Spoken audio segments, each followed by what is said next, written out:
Ang Pasko ay isang napakahalagang araw para sa ating mga Pilipino. Ito ay araw na nagpapagunita sa atin ng pagbibigayan at pagmamahal. Ito rin ay araw para gunitain at pasalamatan si Hesukristo sa kanyang pagpunta rito sa lupa upang iligtas tayo. Ito rin ay pagbibigay pugay at pagsamba sa ating mahal na Ama na pinadala niya ang kanyang anak dito sa lupa upang iligtas ang ating mga kaluluwa mula sa ating mga kasalanan. Guys, nais kong batiin kayo ng isang maligayang Pasko at manigong bagong taon mula dito sa kontinente ng Antarctica.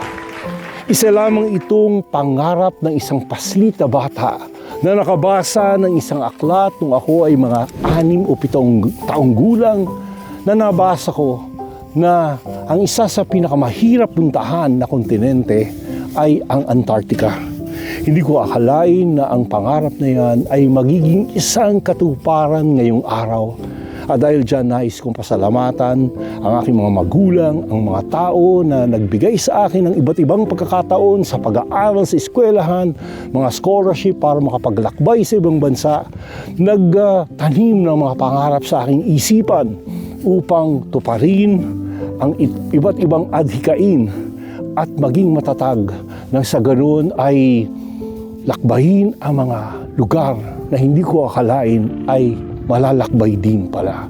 Ngayong araw na ito, inaalay ko ang bawat minuto ng araw na ito at bawat taon ng aking pagkabuhay sa ating Poong Maykapal.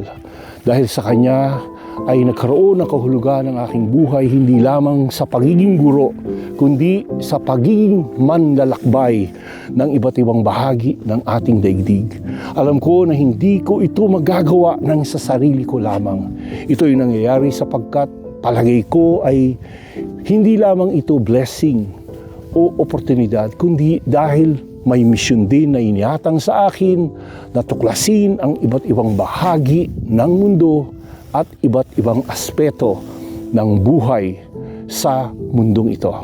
Maraming salamat guys sa inyong mga suporta, sa inyong pagmamahal. Lahat ng magagandang bagay, pati na rin mga challenges na aking nasasalamuha sa aking pang-araw-araw na buhay. Maraming salamat sapagkat alam ko na kayo ay nandyan lamang, nagsusubaybay at sumusuporta. Inaalay ko ang bawat hibla ng kaligayahan na nasa aking puso. Ang kaligayahan ng pangarap ng isang munting paslit na bata na nabasa ang tungkol sa lugar na ito ay isang katuparan. At ang katuparan na yan ay iniaalay ko sa inyo, binabahagi ko sa inyo at pinagdadasal na lahat ng inyong adhikain ay magkaroon rin ng katuparan sa darating na taon na ito at sa mga darating pang mga panahon.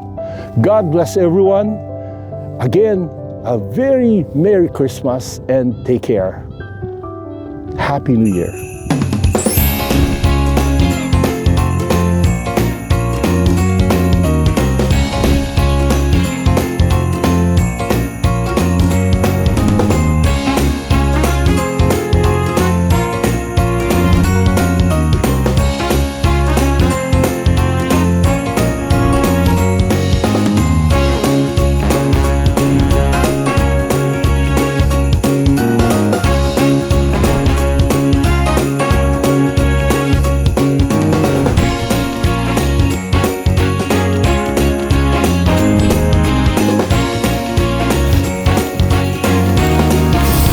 Merry Christmas and a Happy New Year!